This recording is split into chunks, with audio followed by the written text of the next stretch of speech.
Monday, March 21st, 6 p.m. This meeting is open to the public, but not open to public comment. 7209 State Route 28, Shandaken, New York.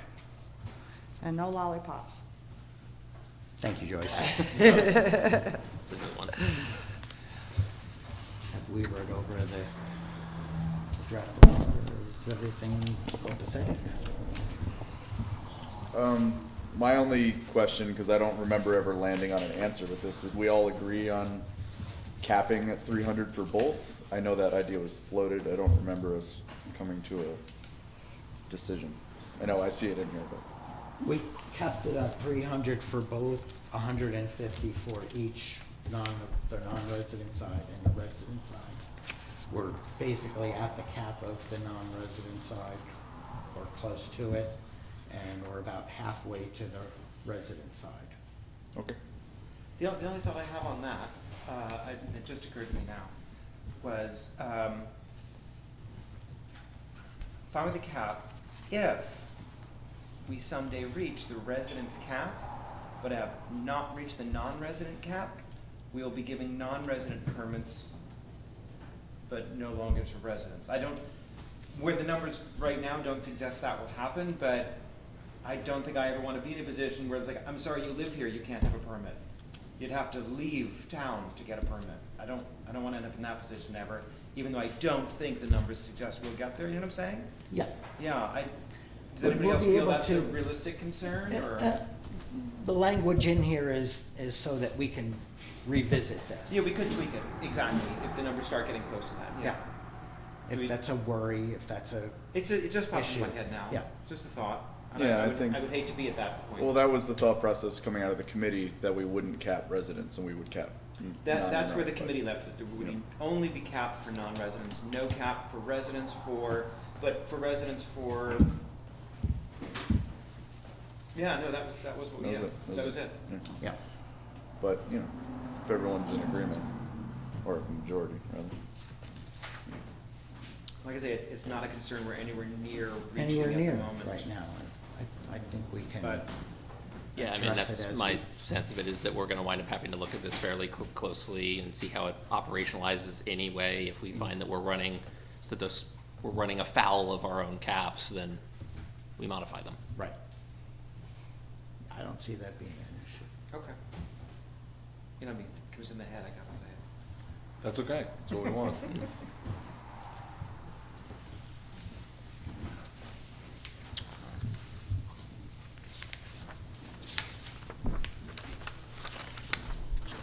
Do we want to verbalize the garbage thing for the public?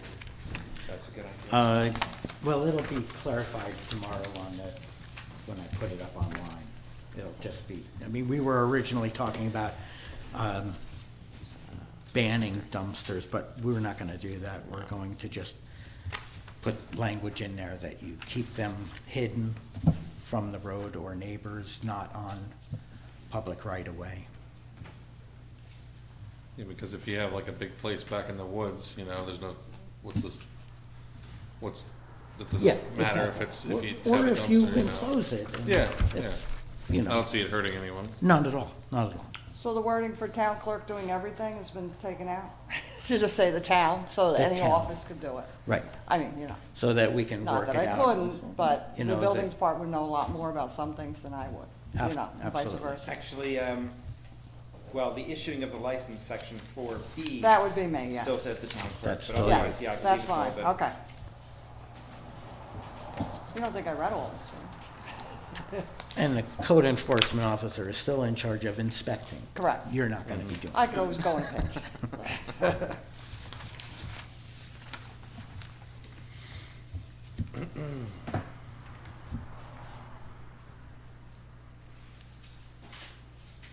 Did the attorney have any samples of licenses and such, or we just do our own with our letterhead, like we do for the building department? Yeah, we'll Nothing do our really. own, but I've been talking to a couple of companies that do it for towns. They set up the licensing. It'll be on, you know, there'll be a redirect from our town website to their website. They'll have the application there. I'm still investigating on We don't pay costs. for things like that, Peter. We can do it ourselves. Sometimes. No, no. We don't pay for stuff we don't have to. So I think it's a small thing, but under section 8, part B, there does still happen to be a question mark after segregation. I mean, I think that falls in a typo area, but I'm not sure where that question mark. Section 8, Part B. Yeah, page 5. Accounting statement.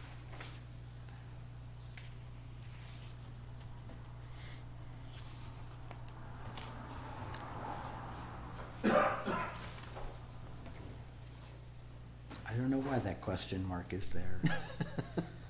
Someone unsure of how to spell segregation. I think they got it right. I'll ask Ben tomorrow and Yeah. either take out the word Or the question. Or the question mark. or the question right. mark, right?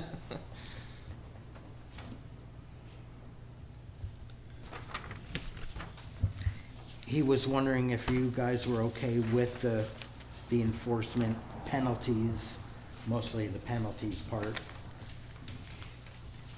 He said it's fairly standard.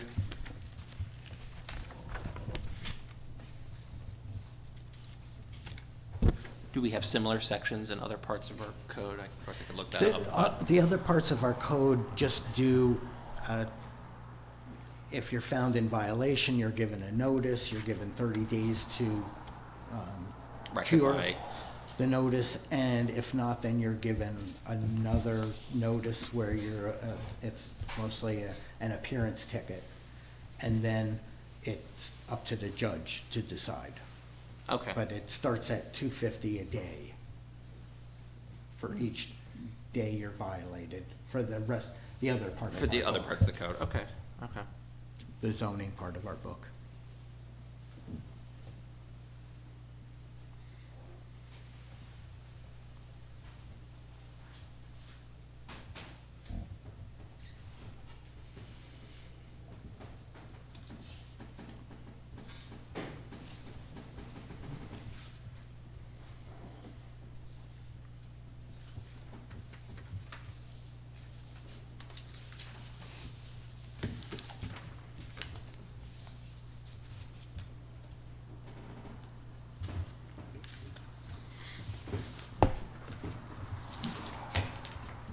And tomorrow he'll have the law in a more law form, and we'll put that up online.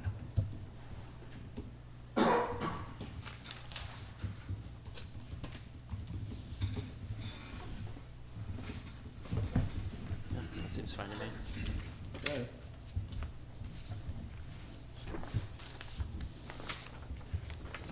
We'll talk about the amended fee schedule, what you think about it. Sure. Fairly straightforward. Starts out at the lowest at 400, plus 200 after the first bedroom for someone who lives on the premises, on the property, no matter how many listings they have on that one property. Right. It's just one permit and then added bedrooms. If they have a property that they're not living on but own, and they're a Shandaken resident, it's 500 plus 250 per bedroom after the first. If they're an absentee landlord, it's 600 plus 300 for each bedroom after the first. Right, so pretty much we just split it into 3 different groups. Right. Residents getting the lower end and non-residents getting the higher end. Yeah, I mean, the best way to do it, I think, would be the sales tax way, but unfortunately, I don't think legally we can do that, so. No, as I showed from Right, the attorneys, unfortunately. we're not a taxing authority. Right, Can't do it off of income tax or sales tax. right, so, I mean, it'd be great if we can just tell the county collect. yeah, What 2% they do more. for- Yeah, right, absolutely. This way you'd be going on business instead of how busy you are instead of, you Yeah, know, absolutely. but unfortunately, Yep. sit here and talk about that all day, it's not gonna really make a difference. So if you lived in Shandaken, first category, owner on property, and you had a 3-bedroom, you'd be looking at an $800 annual license fee. Right.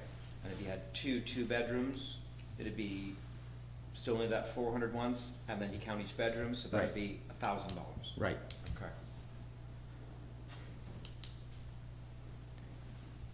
And it's the number that you're intending to let, not the number that just happened to be in the house. So what I'm getting at is if, say, you have a 6-bedroom house, but 2 bedrooms are like a mother-daughter setup and they're on the side, so you're only ever renting out 2 of those bedrooms, you're living in the other 4, your permit is for the 2 that Right. you're intending to let, not Right, the and 6 that I happen to don't- be in the house. You know, I'm not even, if somebody's got 1 or 2 bedrooms in their house, if they're living in that house, you know, it's different if it's an attached Right. apartment on the house or a basement that's Right. detached from the main part of the house. That's what I was going for. Right. But if there's just 1 or 2 bedrooms in your main house, do we want to worry about it? And that is different from the wording you've got here, like you Right. just said, yeah, so Yeah. that, I mean, wasn't they- even thinking about it. would they, are you saying they wouldn't need a license? Right. Do we want to go? Yeah, they would still need a light. The original fee structure that we voted on, there was, correct me if I'm wrong, wasn't there a category for people that were renting out bedrooms in their house? There was. And it was a yeah. lesser And we did price? find there was So one, according to Grace in town, right? there's, Oh, well, there we are, so we don't know what that is. there may be 1 or 2, They and that's didn't why like the fee it's- schedule and they sold. Do you want to make it $100 just in case? I think there shouldn't be no license fee for that, that's not where, I mean, it'll but- cover an inspection. Exactly, it's gotta cover the cost of inspecting at the bare minimum. We'll just keep it at the application. And no permit fee.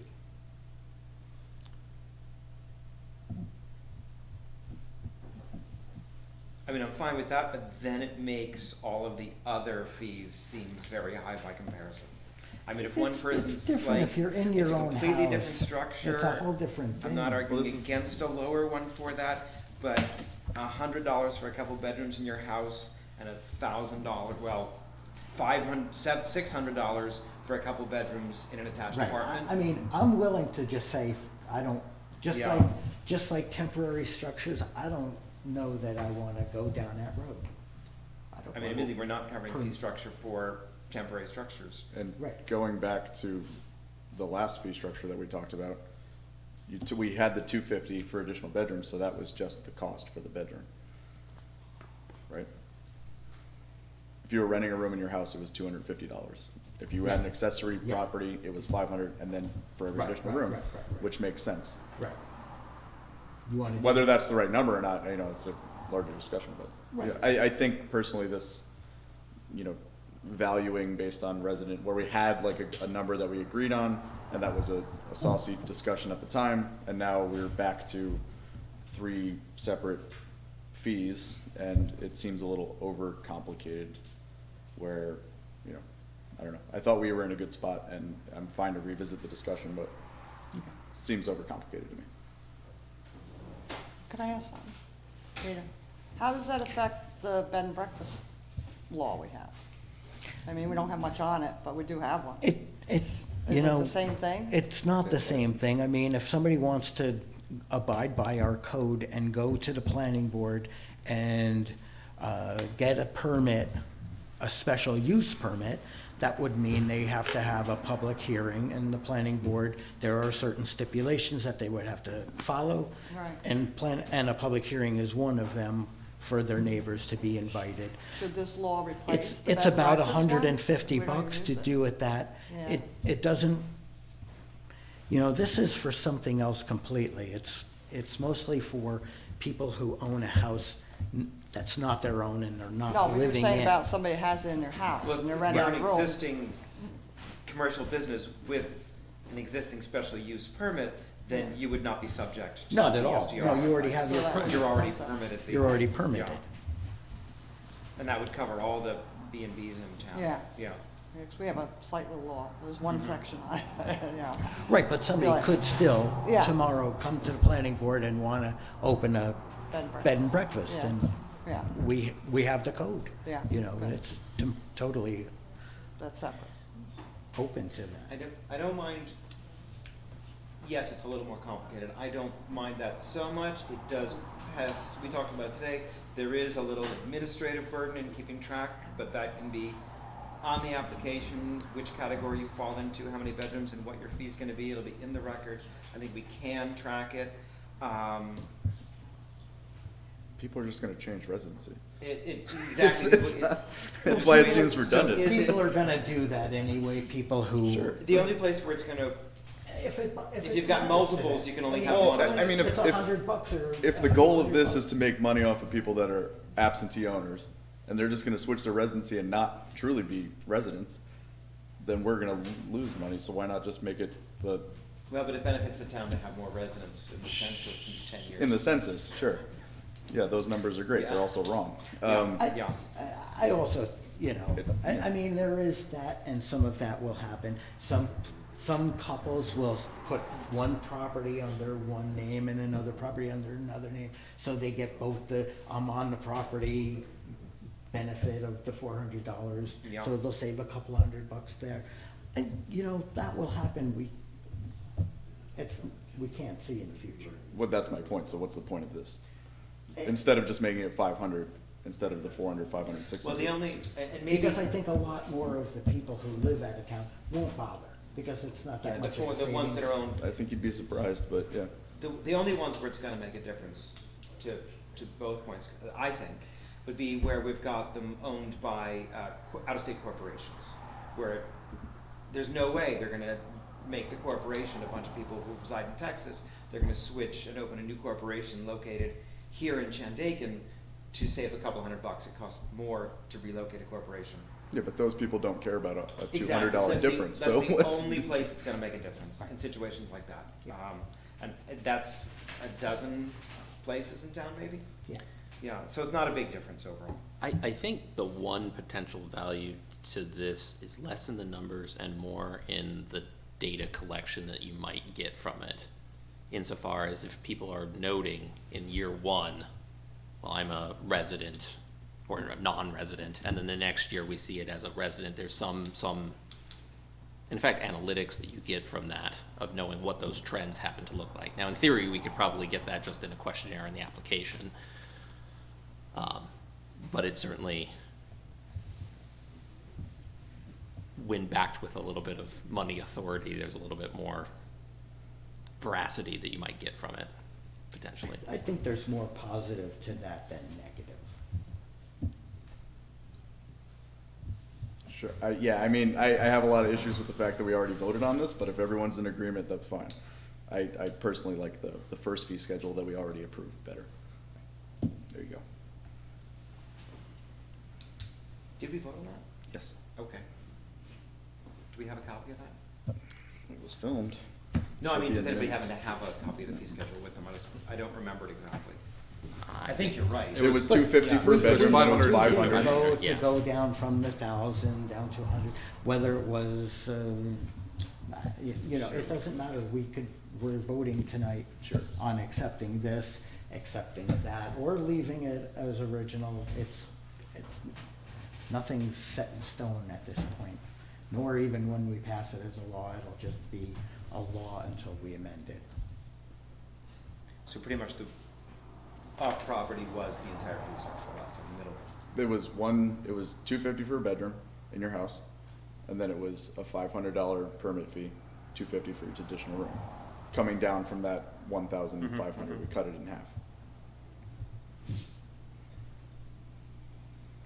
And I like that this, you know, it benefits full-time residents by giving them $100 off, or $200 depending on their situation. Yeah. But I just think it's, you know, I said this to you today, I think it's extra work down the line for maybe not as much payoff as we're hoping. But if we think it's good, we think it's good, you know? It's all good. Yeah, I think once it's put in a computer program, it's not really that much work. Yeah.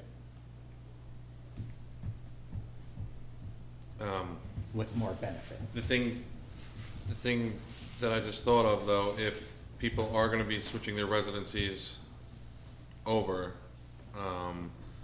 like how many are we talking, or now are we gonna be getting close to the cap of residents then? You know, so that now We're- that now We're that- at 75 at the residence. Uh-huh. So there's another 75. right. Right, what I'm saying is like, okay, so, We're at Switching the- your residency isn't that easy. I mean, you have to change your license, you have to make, a place to have your taxes sent to. It's not as easy as, oh yeah, I'm just gonna fill this out. right, And people are stuck in How are their we doing residences right proof of now. residency? What's that? I mean, to do this, we're gonna require proof of Proof of residency when you residence. apply? Right, a license Tax or bill. a New York Tax bill. State ID. Tax bill, yeah, Tax I mean, bill, our own driver's town license. records will cover A that. couple of Yeah. forms of, right. Not just, oh, I live in. But no, I don't, I mean, having just changed my residency a few years You ago. can't go by it's election. Not that hard. No, it's not, but One- a lot of people Yeah. are stuck to their residence just for their HOAs where they Mhm, live and that kind of thing. They have to be residents in their apartment. Yeah, we have a lot of people here who have reasons why they keep residency in the city, for example. Right, For that sort of reason. yeah. so where my questioning was, actually, was, so we're at the 150 cap for out-of-town residents, right? Right. So if we take, I'm just throwing out numbers, take 50 of those out-of-town residents, switch their two residencies, right? Now we have 50 more open spots for out-of-town residents to apply, right? And Right. 50 less for residents. Right. Yeah. That's the point I was trying to make. Right. I don't know. Counterproductive. I mean, I don't. Because we can't say that everyone's gonna get around this law by just changing their residency, Um, and then say that's not a problem, because we're never gonna reach the residency cap. You can't have both arguments, they contradict each other. No, of course. Yeah, I mean, I tend to agree, we'll see some residency changes. And that, yeah, I mean, that was my initial comment, I don't want to run out of licenses for residents before we run out of licenses for non-residents. And tell people, I'm sorry, yeah, it's a weird circle, so, and it's the two things together, the cap and the fee structure are kind of, then they're gonna be competing with each other, we may be finding ourselves revisiting this in 2 months. If we have to, All we will. arbitrary It's not- timeframes, yeah. I mean, it's not rocket science. Should we adjust it now instead? That's what a rocket scientist would do. Well, I'm no rocket scientist. Adjust the. I mean, cap if we all think it's a problem that we're gonna revisit and fix in 2 to 6 months, why don't we talk about tweaking it now? The cap on residents. Or, The two, we've got, Or Kevin the has fee pointed structure. out the Yeah. issue, his complaints with complaints is a strong word, his issues, concerns with the fee, not really, with the fee structure, and Kyle's issues with the cap affecting, I mean, we've got two that I think both merit some additional discussion to see if we can't prevent these two possible problems. well, I think just by not having differences in the fee structure, you would prevent people from, I mean, yeah, changing that eliminates I think one Kyle's would observation. or. eliminate Yeah. the other Or problem. the other way, whichever. Yeah, or you eliminate the cap for residents and only have a cap for non-residents. And I know it's cool that we can revisit this, and I look forward to spending many hours talking about STRs, because I just love it so much. But I don't think that should be our goal, that we write something and say like, yeah, we'll just revisit it in a couple months. Well, Because ideally, we make it and I never have to talk about it. Ideally, believe it, Yeah. ideally. But Yeah. this is, it's one of those parts of town government, it's new to the town, it's new to us. So it's not unheard of that we will have to revisit it, as painful as that may be. Yeah, that's not what I'm saying either. We've been talking about it since 2018. I'm saying that shouldn't be our goal. I've been talking about it since 2016. Okay. But it's an issue that needs to be taken care of. And if you just you think saving it by leaving it at the current fee scales. I'm trying to avoid people messing up what we're doing by capping. So either make one fee structure instead of changing it so people will have incentive to change residency, unless that's a goal of some sort, I don't know. Or, No, don't it's cap residents, and then it's not an issue, let people change whatever they want. Either one would be a solution for what I'm concerned about. I don't necessarily think everybody shares the same concerns, and that's fine. No, I mean, I definitely have the concern about an unfair cap balance to residences. I definitely have that concern, and I have a lesser concern of tracking I'll the be happy different to types take, and- I'll be happy to take the cap off the residents. That would be a way to solve the issue, yeah. And I think that, yeah, what do you think, Kyle? Does that, Okay. it is where the committee landed, as Kevin has pointed out several times. And that was, a year's worth of debating. We don't want to do that. Fun, wasn't it, guys? A few of them are here tonight. But that would make me personally more comfortable with what I have in front of me, just because that's the problem that I foresee, what he's talking about is No, I think that's. reaching caps faster than we might have ever been in danger of doing, you know?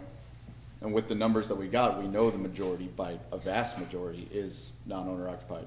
Right, twice as So many are. if those people say like, oh man, we missed the cap, I'll just become, I'll make it my wife's house or my wife's residence, and all of a sudden they just take those permits. And then, we talk about benefiting the locals and the full-time residents and how they are our focus, and I don't think that is to their benefit, personally. And if we. Well, I think the $400 for. Absolutely, I already said that, I like that. Right, so That's if we great. didn't I don't cap want them it, to Yeah. run like out that of part. permits. is we my could point. still use that, Yeah. If we didn't cap it, we could, this comes into play a little bit more. If we didn't cap it, then the $400 instead of $500. Will get used more because people will Correct. still, So because it's- there's gonna be a lot of people who won't make it to they won't make it in the non-resident line because we've capped that, and they're gonna switch over anyway to resident. Perhaps, but I mean, not as many as if, And to your point, Pete, we don't know what's gonna happen either, we could do this and all of a sudden, it could go away. I don't personally see that happening, I think it'll probably grow. Yeah. But, I'd rather be safe than Okay, sorry. I'll tell you what. Let's take the cap off the residents. Take the cap off, we'll just cap at 10% or 150 for the non-residents. If we see a lot of, I guess, changeover, well. I mean, see if we your do in point. the next year, get 100 new residents in town with STR licenses, we can see like, hey, you know what, there's still too many, let's cap the total number completely, but. We can always revisit it. That's what amendments are for. I was trying not to word it that way. No, but I'd rather do that and then go back and be like, okay, it's still out of control, we're capping it. Whereas we're concerned about non-owner occupied being here and taking housing stock or whatever. Yeah. I don't wanna stop full-time residents, but like you're saying, and to your point about data collection, if we find out that this is happening and it's a trend, then we can go back and cap residents. I don't see that happening if you don't, force that issue. Person.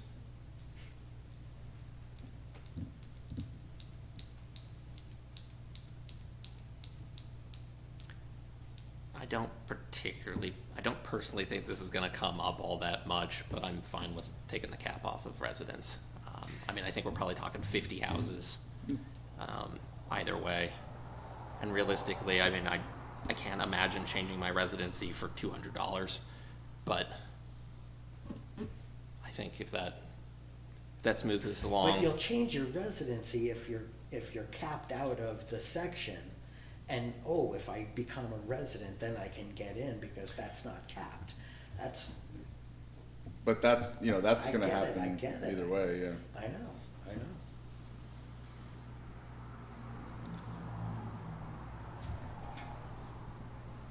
Okay, let's take the cap off the resident.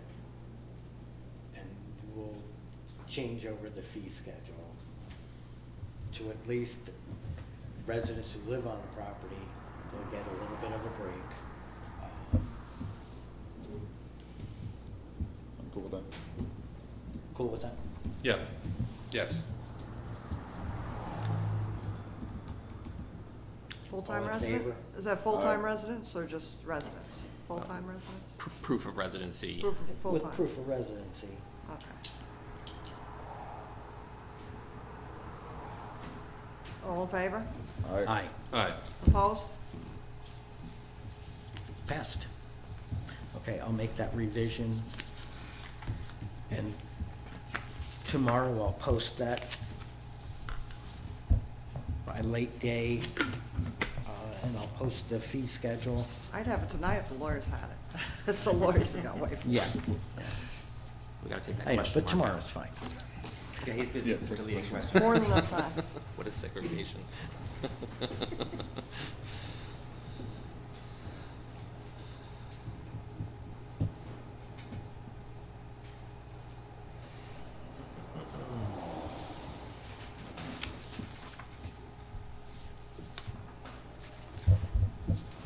Do we have anything else to discuss?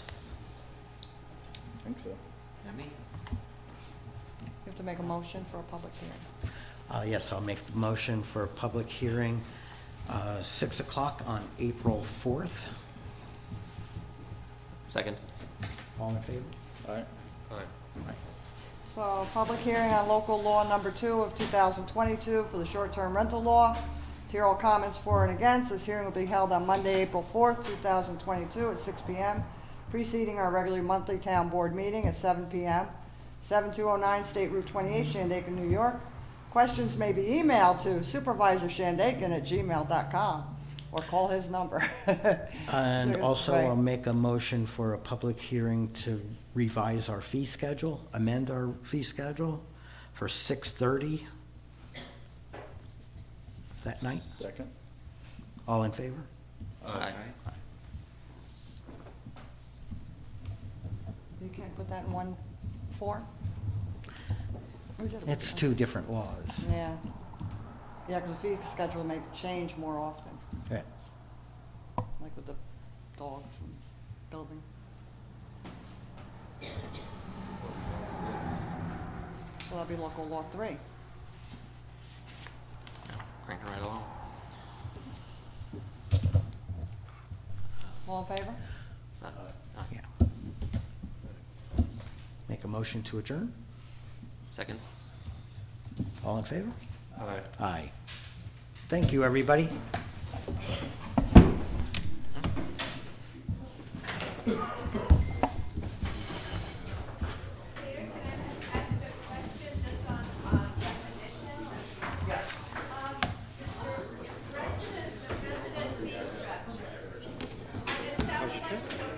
Very good. It looked good, it looked nice. I did a bit of consulting to the library there. I basically only take library gigs, I do a lot consulting of work, gigs travel. where. Yeah. So I was My like, next one's in Wichita, nobody wants to come with me. my next one is Paris in May. I mean, the problem is that like, I wind up effectively because it's like it's like 2 days of work really. But of course, I stayed for a week. So like, I don't actually make any money. Yeah, like I basically just like lose. I mean, I don't really. Yeah, of course. It's like always funny. It's like, wait a second. I mean, it paid for like the flight for the hotel, but of course I stayed longer than I was. But no, it was gorgeous out there. But I've been to thank you, Waterloo, and so Waterloo was interesting because that was about right after Hurricane Maria, which was 5 years ago. So what happened is, of course, Maria came and Puerto Rico got zeroed out. So the French government, classic example of the government being like 10% smart and 90% insane, said, okay, Americans are not going to go to Puerto Rico, so let's subsidize flights from New York and probably to Waterloo. So I got a flight round trip for it was like $80 or something. Yeah, because that's So okay, that was we get a bunch of Americans, we'll grow the French tourism economy, fantastic. But there were 2 flaws to their plan. The one is that only about 5% of the cars on the island are automatic.